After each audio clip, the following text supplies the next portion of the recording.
So today we are going to learn about rolling motion. This is the part 3. Okay, we are in part 3 of this rolling motion. Again today we will further explain the what is pure rolling. How pure rolling का एक case और देखेंगे हम लोग अभी. In part 2 and part 1 we have seen the pure rolling. Now we will see the one unique case of pure rolling. वहाँ पे pure rolling का कंडीशन क्या रहेगा. ठीक है, प्योर रोलिंग. तो मैं जरा पार्ट 2 में जाता हूँ और आपको थोड़ा सा रिकॉल कराता हूँ. यहाँ पे ये देखो, यहाँ पे हम लोग देखे थे कि प्योर रोलिंग का कंडीशन था V is equal to R omega. ठीक है, और यहाँ पे ये देखो, ये जो जिसपे ये डिस्क या स्फीयर या व्हील रखा हुआ है, दिस ब्लैक लाइन, ठीक है, ये जो है ये है हमारा ग्राउंड. ग्राउंड बोल सकते हैं इसको, या इसको बोलेंगे प्लेटफॉर्म, या इसको बोलेंगे सरफेस. ठीक है, जिस सरफेस पे व्हील मूव हो रहा है. ठीक है, तो इस सरफेस यहाँ पे क्या है, ये सरफेस क्या है, क्या कंडीशन थी यहाँ पे, this very very crucial important, इसको याद रखना है आपको. ये सरफेस क्या था, स्टेशनरी था. Stationary surface was stationary. ठीक है, तब हमने यहाँ पे प्योर रोलिंग का जो कंडीशन निकाला था V is equal to R omega आया था. ये कंडीशन आया था प्योर रोलिंग का. Condition of pure rolling V is equal to R omega when the surface या ग्राउंड या प्लेटफॉर्म बोलो ये स्टेशनरी था. ठीक है, तो यहाँ पे मैंने देखो बता रखा है ग्राउंड प्लेटफॉर्म सरफेस. ठीक है, तो यहाँ पे ये स्टेशनरी था, मूव नहीं हो रहा था. अब हम लोग देख रहे हैं केस जहाँ पे ये प्लेटफॉर्म जो है वो मूव होगा, जिसपे कि ये हमारा डिस्क या स्फीयर बोलो वो रखा हुआ है. ठीक है, तो उस केस को देखेंगे. तो उस केस में प्योर रोलिंग का क्या कंडीशन रहेगा, दैट विल सी. तो मैं यहाँ पे सबसे पहले क्या करता हूँ, एक डिस्क बना लेता हूँ.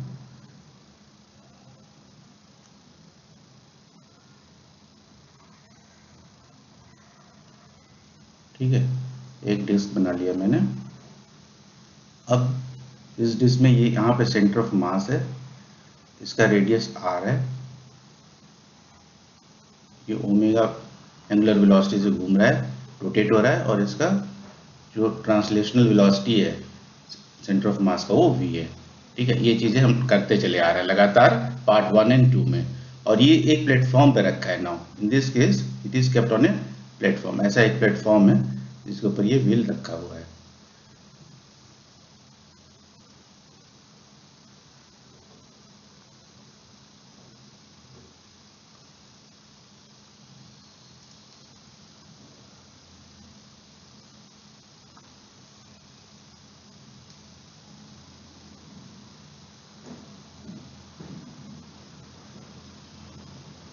व्हील जो है इस प्लेटफॉर्म पे रखा हुआ है.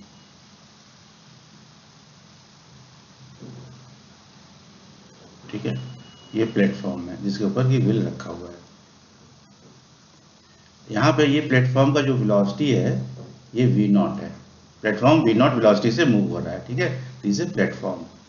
प्लेटफॉर्म प्लेटफॉर्म जो है v नॉट वेलोसिटी से मूव हो रहा है राइट साइड में. तो इस व्हील का एक पॉइंट रहेगा यहाँ पे z पॉइंट.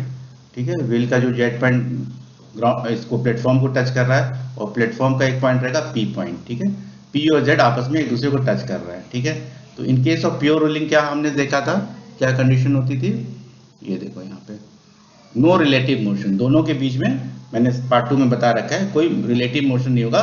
पॉइंट P और पॉइंट Z के बीच में कोई रिलेटिव मोशन नहीं होगा. ठीक है, when this ground was platform was stationery.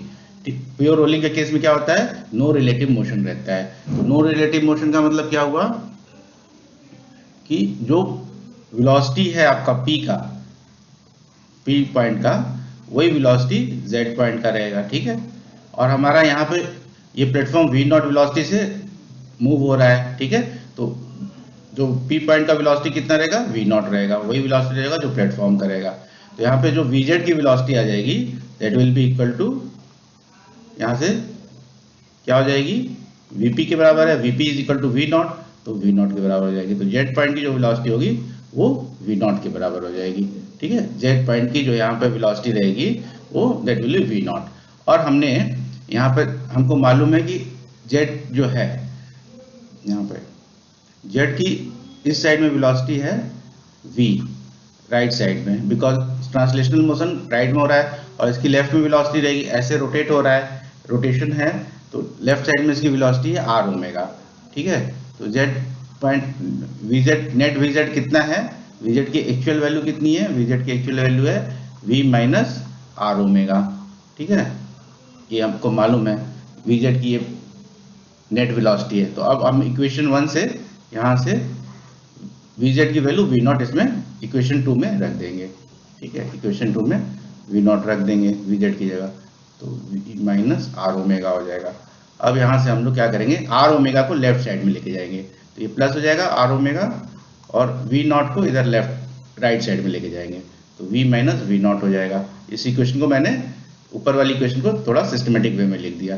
तो ये जो कंडीशन हमारी यहाँ पे आ गई, R omega is equal to V minus V0, this is the condition of pure rolling, condition of pure rolling when condition of pure rolling, ठीक है, इसको pure rolling बोलेंगे।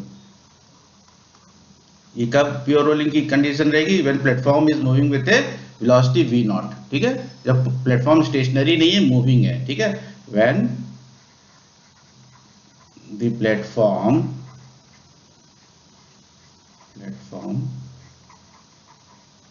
on which disc oblique sphere, जो भी बोलो, जो भी रखा है, या व्हील बोलो, oblique wheel is when platform on which disc और sphere oblique wheel is, when platform is moving with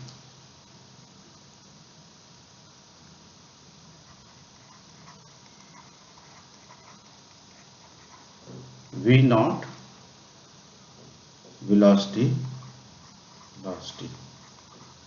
ठीक है, on which disk, sphere और wheel is rolling, ठीक है, ऐसा प्लेटफॉर्म जो कि V0 वेलोसिटी से मूव हो रहा है, इसके ऊपर की डिस्क, स्फीयर या व्हील जो भी है वो रोल कर रहा है, वो रोल कर रहा है, मतलब वो आपका रोटेशनल मोशन भी कर रहा है और ट्रांसलेशनल मोशन भी कर रहा है, ओमेगा से भी घूम रहा है और V से आगे भी बढ़ रहा है। तो उस केस में क्या होगा, जो हमारा कंडीशन आएगा प्योर रोलिंग का, that will be R omega is equal to V minus V0। V is the velocity, translational velocity of the centre of mass, V0 is the velocity of the platform, and R is the radius and omega is the angular velocity.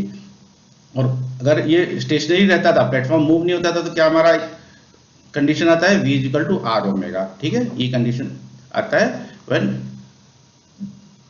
Platform is stationary, ठीक है, platform is stationary,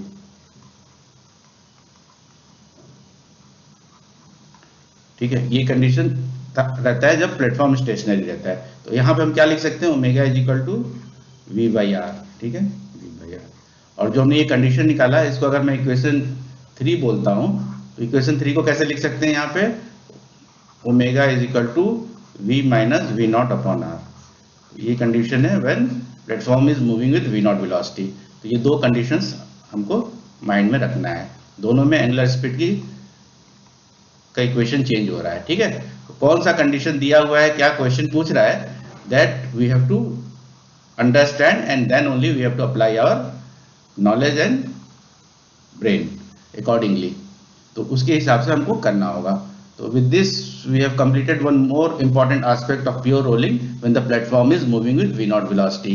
So I would say goodbye to you all, and we'll again continue this fourth part of this rolling motion in our next lecture, ठीक है, that will be continued in our next lecture, fourth part of it, where we'll understand it in more detail, in depth. We'll do the deep diving.